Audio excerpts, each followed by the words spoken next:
দ্বিতীয় দফায় প্রেসিডেন্টের দায়িত্ব নেয়ার দিনই বিশ্বে শান্তি প্রতিষ্ঠার ঘোষণা দেন মার্কিন প্রেসিডেন্ট ডোনাল্ড ট্রাম্প।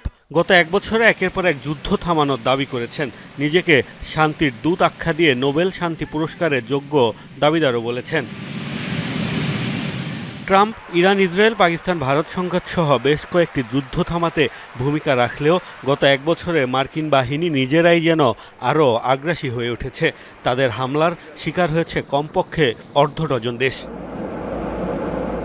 গত জুনে ইরান ইসরায়েলের মধ্যকার ১২ দিনের সংঘাত শেষ হওয়ার ঠিক আগে দেশটিতে হামলা চালায় যুক্তরাষ্ট্র। তেহরানের ৩টি পারমাণবিক স্থাপনা হয় মার্কিন হামলার শিকার। ট্রাম্প হোয়াইট হাউসের দায়িত্ব নেওয়ার পর ইয়েমেনেও হামলা জোরদার করে যুক্তরাষ্ট্র।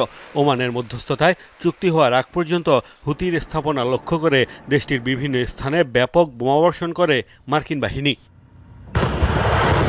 মধ্যপ্রাচ্যের আরও দুই দেশ ইরাক, সিরিয়াও হয়েছে যুক্তরাষ্ট্রের বোমা হামলার শিকার। ডিসেম্বরে সিরিয়ার অন্তত ৭০টি স্থান লক্ষ্য করে হামলা চালায় যুক্তরাষ্ট্র।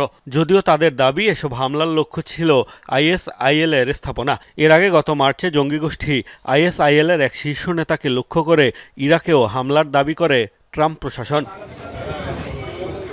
বিভিন্ন আন্তর্জাতিক গণমাধ্যমের খবর, আফ্রিকার দেশ সোমালিয়াতেও হামলার মাত্রা তীব্র হয়েছে ট্রাম্পের আমলে। বিভিন্ন সশস্ত্র গোষ্ঠীর অবস্থান লক্ষ্য করে সোমালিয়ার সামরিক বাহিনীর সাথে সমন্বয়ের মাধ্যমে এসব হামলা চালানো হচ্ছে বলে দাবি ওয়াশিংটনের। ক্রিসমাসের দিন একই দাবিতে অঞ্চলটির আরেক দেশ নাইজেরিয়াতেও হামলা চালায় মার্কিন বাহিনী। সবশেষ মার্কিন হামলার শিকার হল ভেনেজুয়েলা। স্বাধীন ও সার্বভৌম দেশটিতে অভিযান চালিয়ে প্রেসিডেন্ট নিকোলাস মাদুরোকে তুলে নিয়ে যায় যুক্তরাষ্ট্র।